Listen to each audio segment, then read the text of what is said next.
الحمد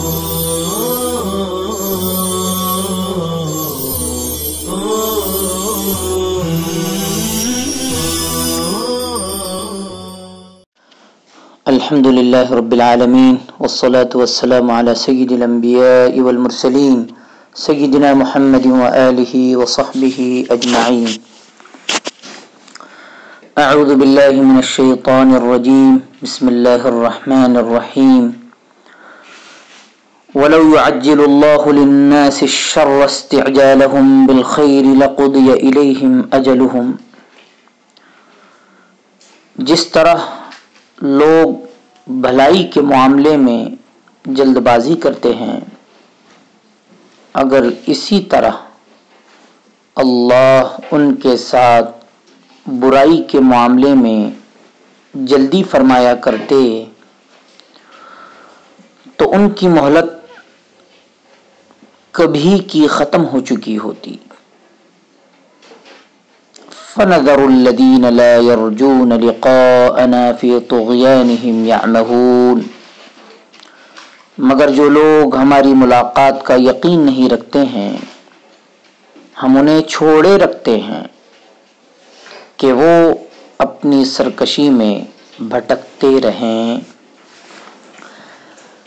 وَإِذَا مَسَّ الْإِنسَانَ الضُّرُّ دَعَانَا لِجَنبِهِ أَوْ قَاعِدًا أَوْ قَائِمًا. جب انسان پر کوئی مصیبت آتی ہے تو وہ ہمیں پکارتا ہے، لیٹا ہو یا کھڑا ہو یا بیٹھا ہو. فَلَمَّا كَشَفْنَا عَنْهُ ضُرَّهُ مَرَّ كَأَن لَّمْ يَدْعُنَا إِلَى ضُرٍّ مَّسَّهُ. پھر جب ہم اس سے اس کی مصیبت دور کر دیتے ہیں تو اس طرح رخ پھیر کر گزر جاتا ہے کہ جیسے اس نے ہمیں تکلیف سے دوچار ہونے کے وقت پکارا ہی نہ ہو. كَذَلِكَ زُيِّنَ لِلْمُسْرِفِينَ مَا كَانُوا يَعْمَلُونَ. اسی طرح حد سے گزر جانے والوں کے لیے ان کے کام خوشنما بنا دیے گئے ہیں. وَلَقَدْ أَهْلَكْنَا الْقُرُونَ مِنْ قَبْلِكُمْ لَمَّا ظَلَمُوا. اور ہم نے تم سے پہلے بہت سی قوموں کو اس وقت ہلاک کر کے رکھ دیا جب انہوں نے ظلم کیا. وَجَاءَتْهُمْ رُسُلُهُمْ بِالْبَيِّنَاتِ وَمَا كَانُوا لِيُؤْمِنُوا. حالانکہ ان کے پاس ان کے رسول واضح دلیلیں لے کر آ چکے تھے اور وہ تو ایمان لانے کو تیار ہی نہیں تھے. كَذَلِكَ نَجْزِي الْقَوْمَ الْمُجْرِمِينَ. ہم جرم کرنے والوں کو اسی طرح سزا دیا کرتے ہیں. ثُمَّ جَعَلْنَاكُمْ خَلَائِفَ فِي الْأَرْضِ مِنْ بَعْدِهِمْ لِنَنْظُرَ كَيْفَ تَعْمَلُونَ. پھر ہم نے ان کے بعد ان کی جگہ تم کو زمین میں آباد کیا تاکہ ہم دیکھیں کہ تم کیسے عمل کرتے ہو.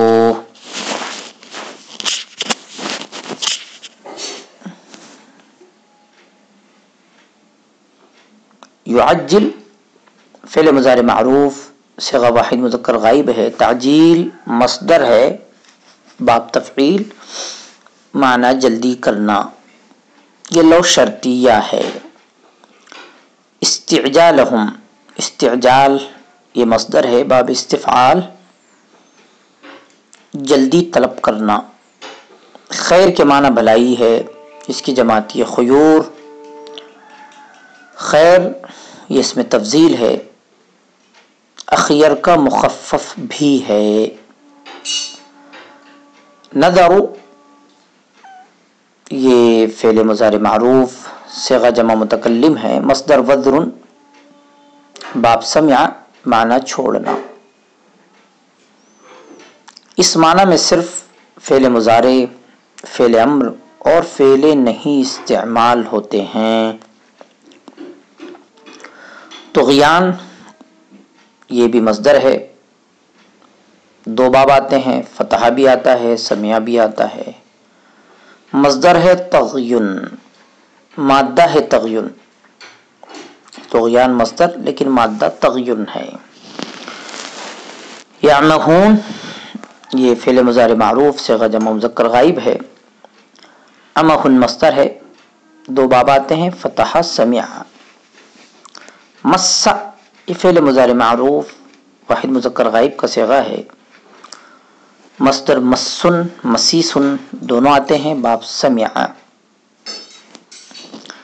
جنب، جنب کے معنی پہلو ہے، جماعت یا جناب جنوب۔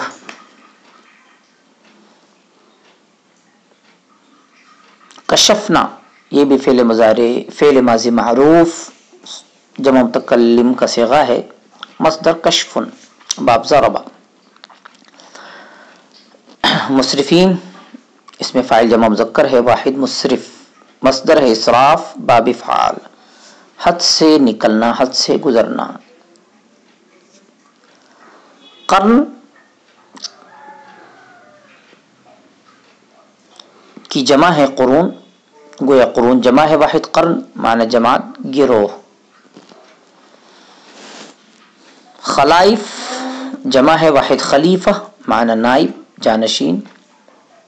یہاں مراد ہلاک شدہ لوگوں کی جگہ پر دوسروں کو آباد کرنا ہے۔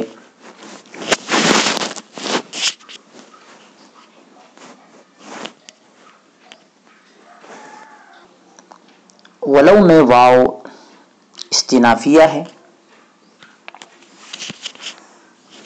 لو حرف شرط ہے، اور بعد والا جملہ یہ گویا شرطیہ ہے۔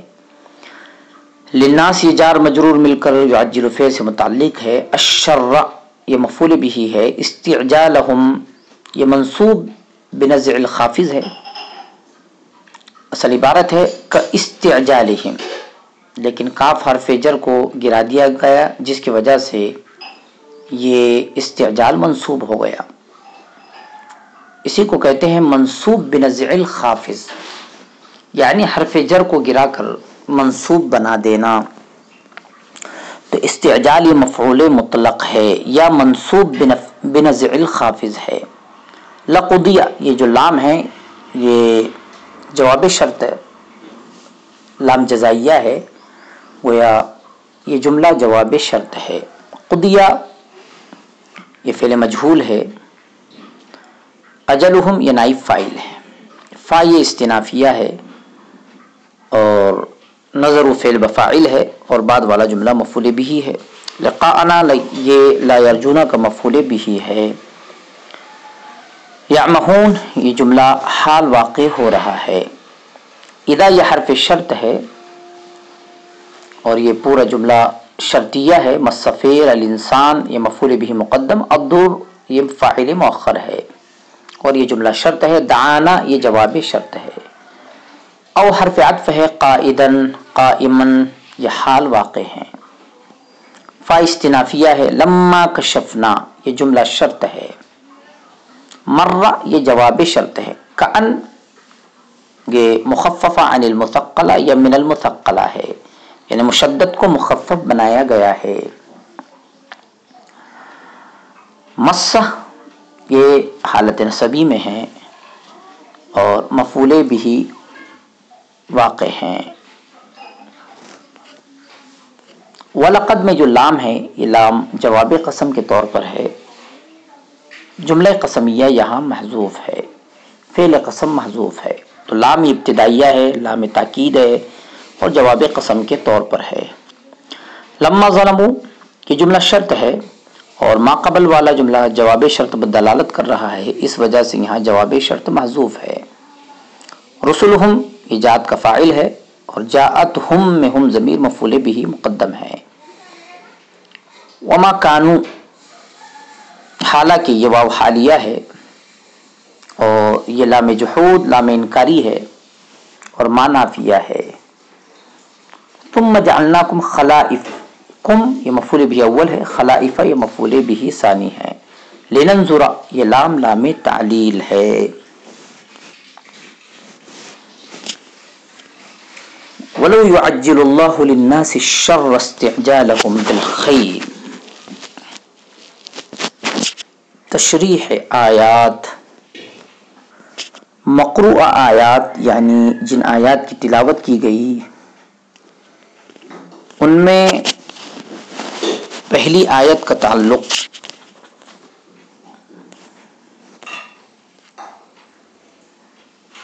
ان لوگوں سے ہے جو آخرت کے منکر ہیں. اسی وجہ سے جب ان کو آخرت کے عذاب سے ڈرایا جاتا ہے تو وہ بطور استہزاء کہنے لگتے ہیں کہ اگر تم سچے ہو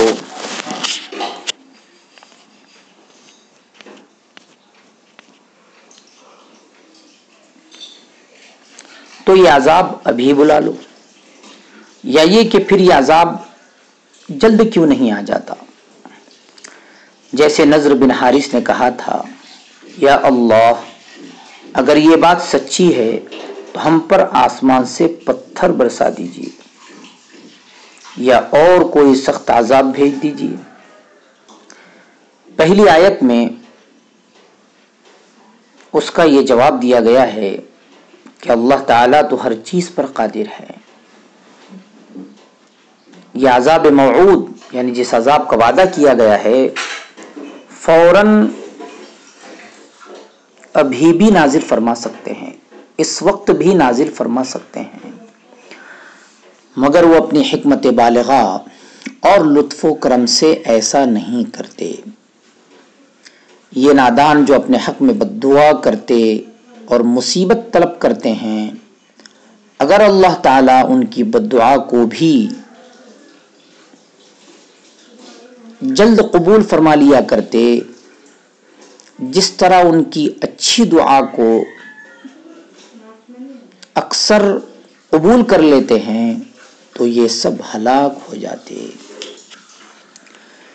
اس سے معلوم ہوا کہ دعائے خیر اور اچھی دعا کے متعلق تو حق تعالیٰ کی یہ عادت ہے کہ اکثر جلد قبول کر لیتے ہیں اور کبھی کسی حکمت و مصلحت سے قبول نہ ہونا اس کے منافی نہیں. مگر جو انسان کبھی اپنی نادانی سے اور کبھی کسی غصہ اور رنج سے اپنے لیے یا اپنے اہل و عیال کے لیے بد دعا کر بیٹھتا ہے یا انکار آخرت کی بنا پر عذاب کو کھیل سمجھ کر اپنے لیے دعوت دیتا ہے، اس کو فوراً قبول نہیں کرتے بلکہ مہلت دیتے ہیں تاکہ منکر کو غور و فکر کر کے اپنے انکار سے باز آنے کا موقع ملے. اور اگر کسی وقت رنج و غصہ یا دل کی تنگی کے سبب بد دعا کر بیٹھتا ہے تو اس کو اس کی مہلت مل جائے کہ اپنے بھلے برے کو دیکھے اور انجام پر نظر ڈال کر اس سے باز آ جائے. امام ابن جریر طبری نے رحمہ اللہ بروایت قتادہ اور بخاری و مسلم نے بروایت مجاہد رحمہم اللہ نقل کیا ہے کہ اس جگہ بد دعا سے مراد یہ ہے کہ بعض اوقات کوئی انسان غصے کی حالت میں اپنی اولاد یا مال و دولت کے تباہ ہونے کی بد دعا کر بیٹھتا یا ان چیزوں پر لعنت کے الفاظ کہہ ڈالتا ہے. اللہ تعالیٰ اپنے لطف و کرم سے ایسی دعا قبول کرنے میں جلدی نہیں فرماتے. امام قرطبی رحمہ اللہ نے اس جگہ ایک روایت نقل کی ہے کہ رسول اللہ صلی اللہ علیہ وسلم نے فرمایا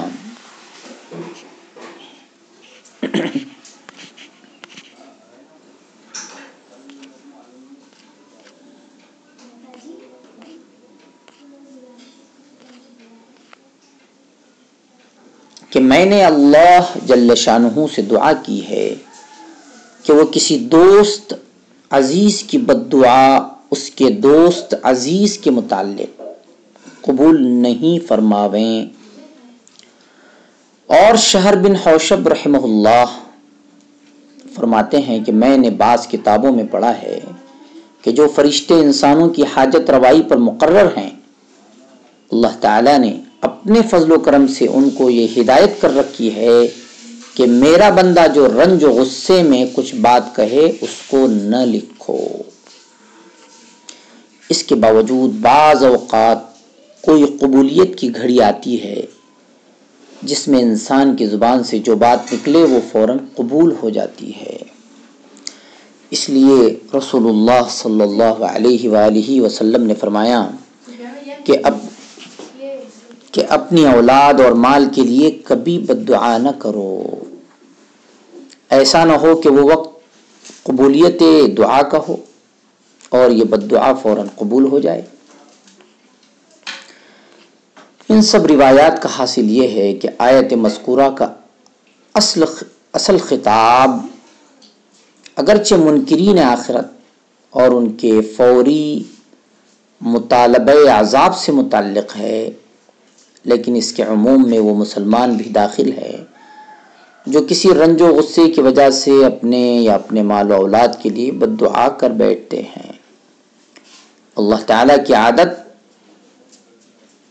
اس کے فضل و کرم کی وجہ سے دونوں کے ساتھ یہی ہے کہ ایسی بد دعاؤں کو فوراً نافذ نہیں فرماتے تاکہ انسان کو سوچنے اور غور کرنے کا موقع مل جائے۔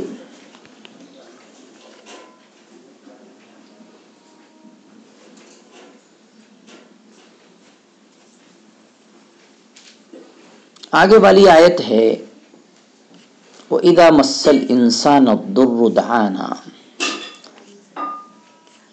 انسان کی فطرت یہ ہے کہ انسان پر جب کوئی مصیبت آتی ہے تو اس وقت وہ جس حالت میں بھی ہو، لیٹا ہو، کھڑا ہو یا بیٹھا ہو، خدا ہی کو پکارتا ہے۔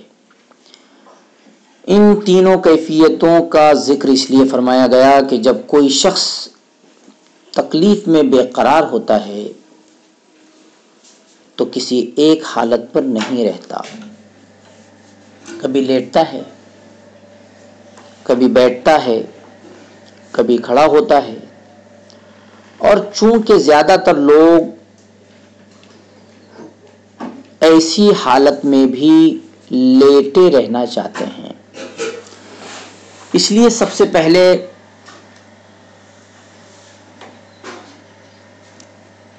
اسی کیفیت کا ذکر فرمایا گیا۔ اس سے یہ بھی معلوم ہوا کہ دعا کرنے کے لیے کوئی خاص کیفیت ضروری نہیں، دعا کھڑے ہو کر بھی کی جا سکتی ہے، بیٹھ کر بھی اور لیٹ کر بھی۔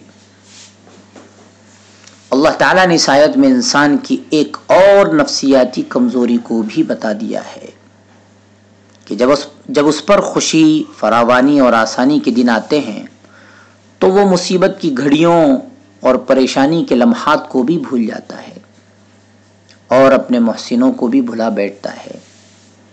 اس لیے انسان کو ہمیشہ اپنا جائزہ لیتے رہنا چاہیے کہ کہیں وہ احسان فراموشی میں تو مبتلا نہیں ہے۔ صلی اللہ تعالی علی خیر خلقہ سیدنا محمد وآلہ وصحبہ اجمعین برحمتک یا ارحم الراحمین۔